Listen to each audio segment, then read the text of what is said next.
Today, Road to GH will reveal about the main and interesting content of the movie on Thursday, March 27th, 2025. First, Felicia's unwavering concern for Sasha had always been rooted in genuine care, but this time, her good intentions unknowingly pushed Sasha into an even more precarious situation. Sasha had been struggling to keep a deeply personal secret. She was pregnant with Michael's child. The burden of hiding this truth weighed heavily on her, not just because of the emotional complexity it brought, but also due to the fear of Willow's inevitable reaction. Sasha knew that Willow, despite her calm exterior, would not take kindly to discovering that Sasha was carrying Michael's baby. The potential for conflict, scandal, and emotional fallout haunted Sasha day and night, forcing her into silence and secrecy. In her day-to-day life, Sasha presented herself as composed, focused on rebuilding her independence after years of personal tragedy. But behind closed doors, she was consumed by the pressure of impending motherhood and a financial reality that left her few options. She had no stable income, mounting medical bills, and a sense of loneliness that made every choice feel heavier. The thought of raising a child alone, especially one conceived under such complicated circumstances, was daunting. She desperately needed financial security to prepare for the future she could no longer delay or ignore. That desperation made her vulnerable, not just emotionally, but also to old enemies who sensed her weakness. One such enemy was Sidwell, a name from her past that still sent shivers down her spine.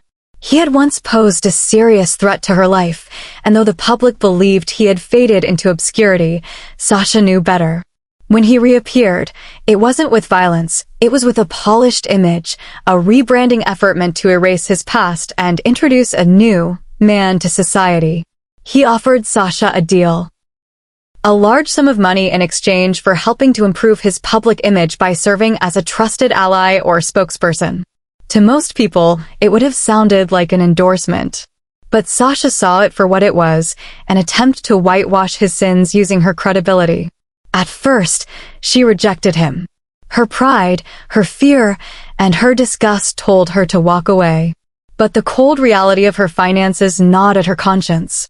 Her child deserved better, a safe home, reliable healthcare, and a future free from the chaos that had long defined Sasha's life. After sleepless nights and mounting anxiety, she finally accepted Sidwell's offer, convincing herself it was just a temporary sacrifice.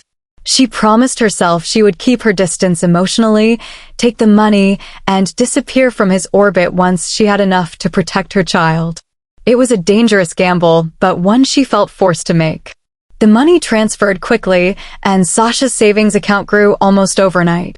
She tried to continue living as if nothing had changed, as if she hadn't just made a deal with a man she once feared.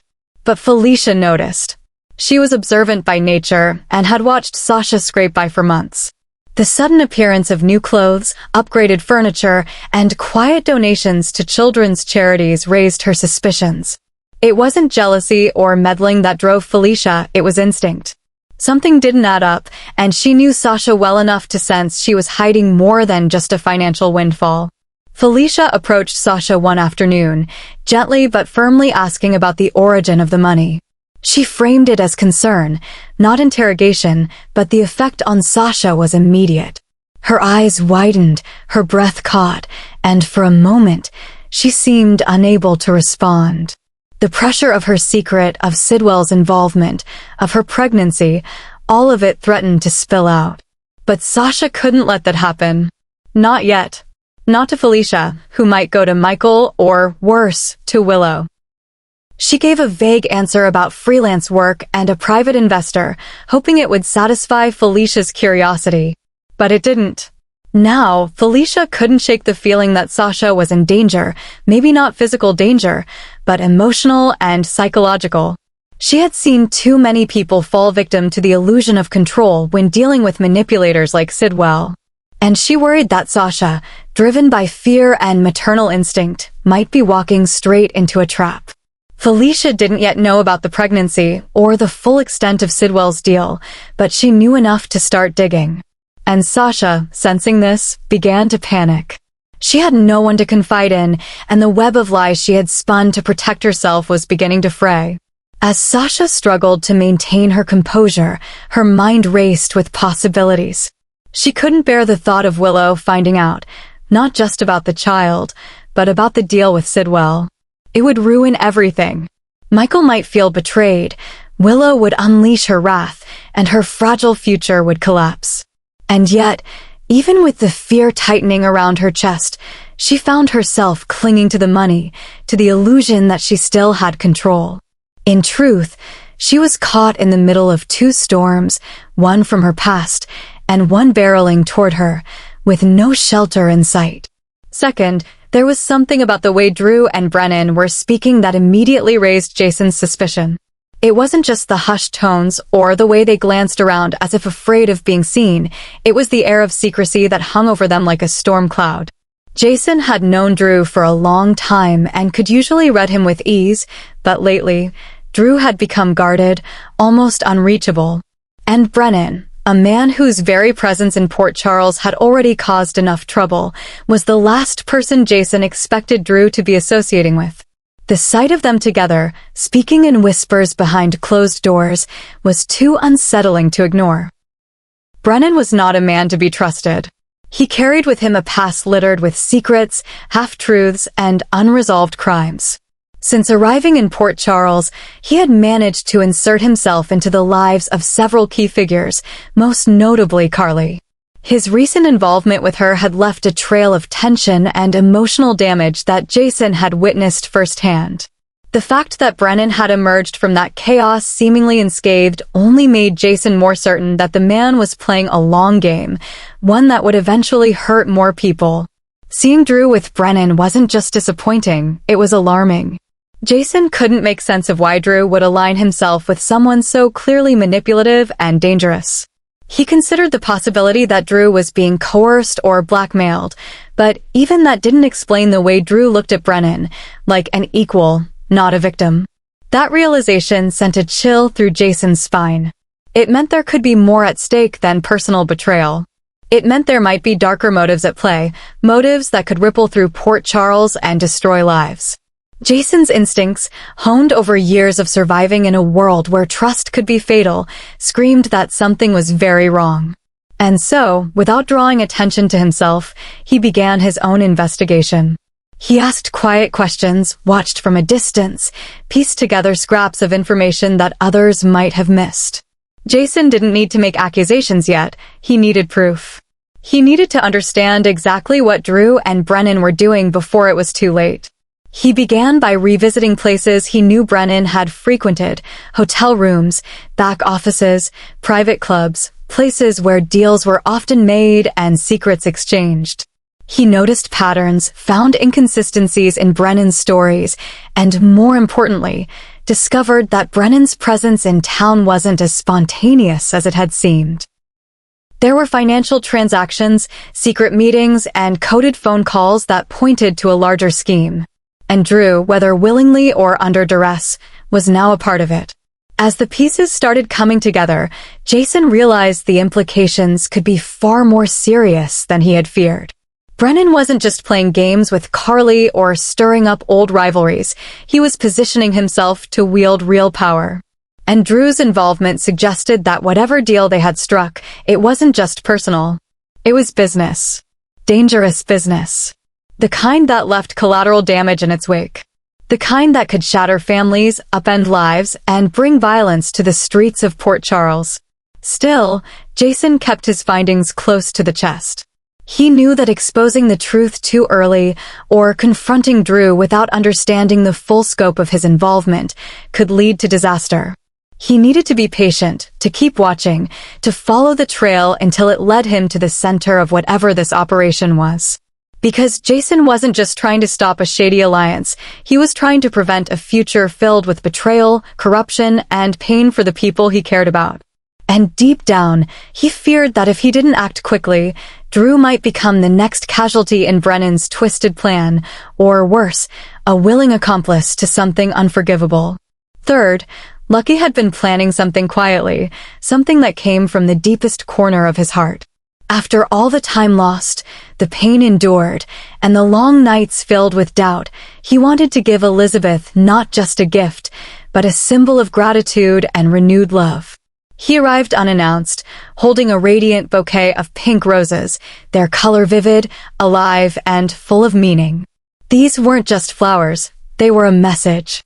A thank you for her unwavering patience, for caring so deeply even when he had gone quiet, and for never letting go of the hope that they might one day find each other again.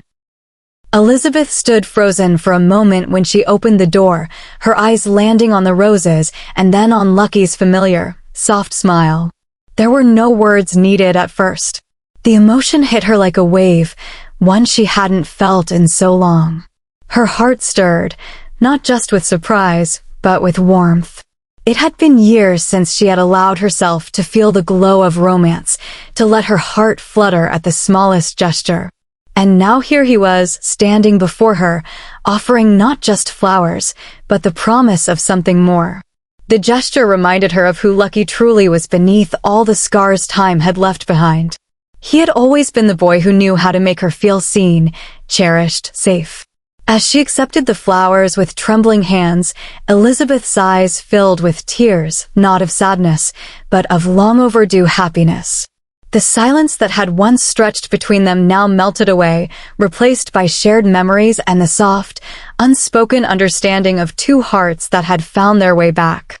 For the first time in a long while, Elizabeth allowed herself to remember the beauty of their beginnings, the laughter, the dreams, the innocence.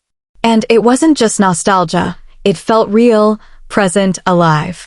She and Lucky were no longer clinging to the past. Instead, the past was gently guiding them into a new chapter, one where their love could grow again, stronger and wiser than before. Aiden, watching quietly from the hallway, had never seen his parents like this, smiling, laughing softly, exchanging glances filled with affection. His heart swelled with joy. To him, this moment meant everything. It meant safety, comfort, and the dream of a family finally coming true. The tenderness between his parents wasn't just a reunion, it was a rebuilding of something sacred. Later that evening, the house felt different. Warmer. Lighter. Elizabeth placed the pink roses in a vase by the window where the sunlight would catch them each morning. It wasn't just decoration. It was a reminder that love, even when delayed, can return with greater force and meaning. She looked at Lucky, who was helping Aiden with a school project, and she knew this wasn't just a fleeting moment. In her heart, Elizabeth no longer carried the ache of waiting. She carried hope, wrapped in every petal of the roses Lucky had given her. And as they sat together, close again with no space between them, it was clear that the love they once feared lost had never truly gone. It had simply been waiting, just like she had. Fourth, Jordan hadn't expected much from her unplanned visit to General Hospital. It was a simple errand, a brief check-in, or so she thought.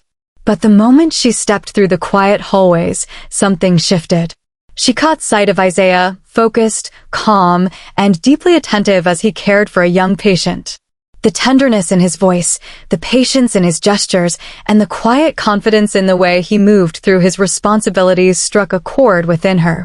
It wasn't dramatic or loud, but it was real, a kind of sincerity that Jordan had almost forgotten existed in people. She stood at a distance for a moment, observing quietly. There was something deeply grounding about Isaiah's presence. He wasn't trying to impress anyone. He wasn't aware that she was watching. Everything he did came from instinct, from kindness, from duty, from a place within that clearly valued human life.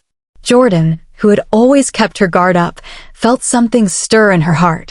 She had seen many people come and go, many who made promises they couldn't keep. But Isaiah, in that moment, reminded her of something far more valuable, integrity. When Isaiah finally turned and saw her, surprise lit up his expression. He hadn't expected to see Jordan there, and yet his face softened immediately with a smile that wasn't rehearsed or forced, just warm. They walked together down the hallway, neither rushing nor hesitating. The conversation that followed was light, genuine, and filled with small moments of unexpected connection. They spoke about everything and nothing, how his shift had been, what brought her to GH, memories from their childhoods, and yet every word seemed to pull them closer.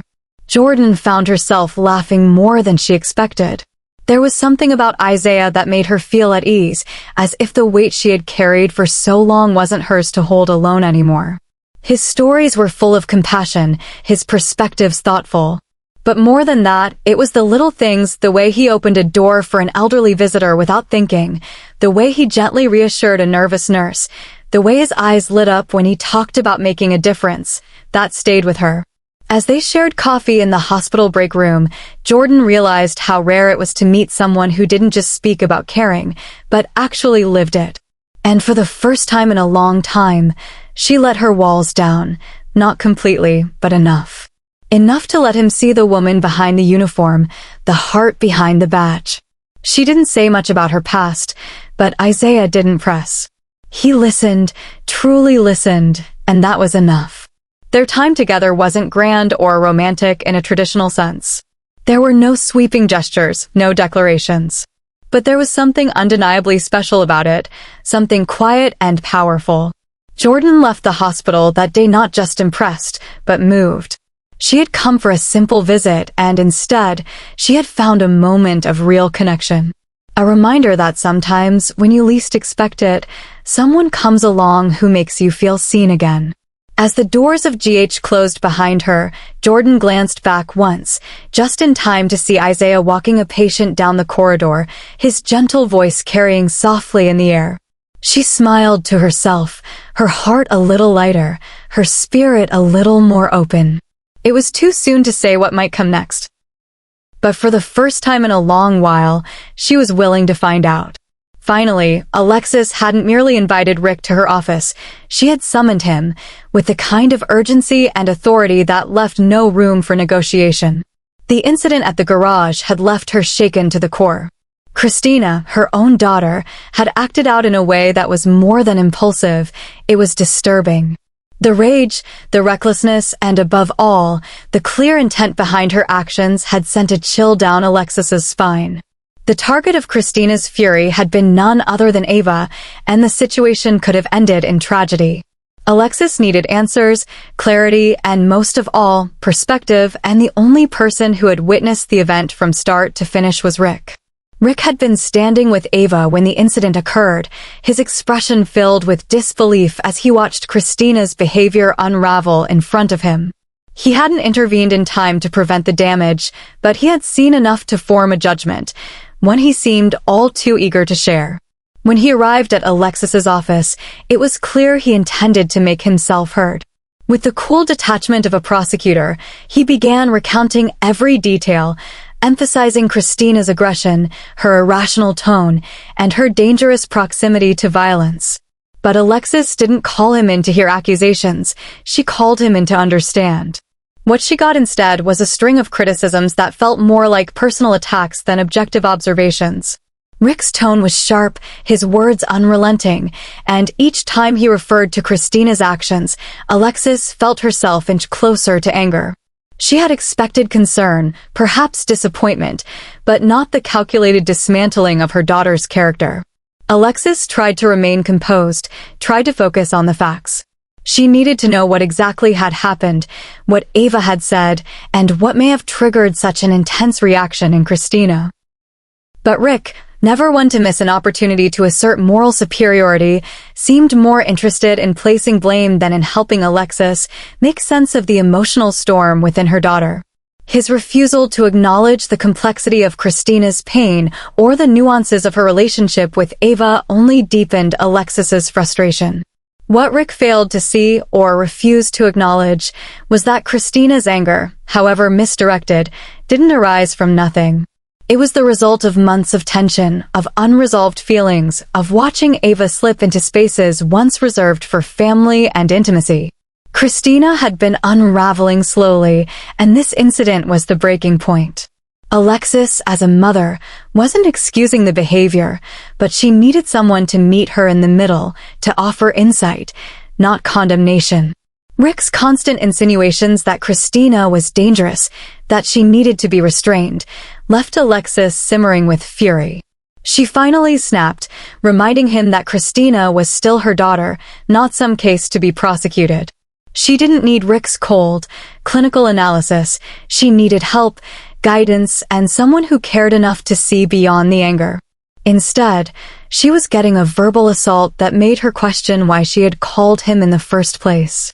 The tension in the room was thick, each word exchanged heavy with personal history and emotional weight. Alexis knew this conversation wasn't just about Christina anymore, it was about everything that had ever gone unspoken between her and Rick. Old wounds resurfaced, trust was tested, and in that moment, Alexis realized that if she was going to help Christina, she might need to look elsewhere. Rick had seen the worst in her daughter, but Alexis still believed there was something worth saving. And she would fight for it with or without his support.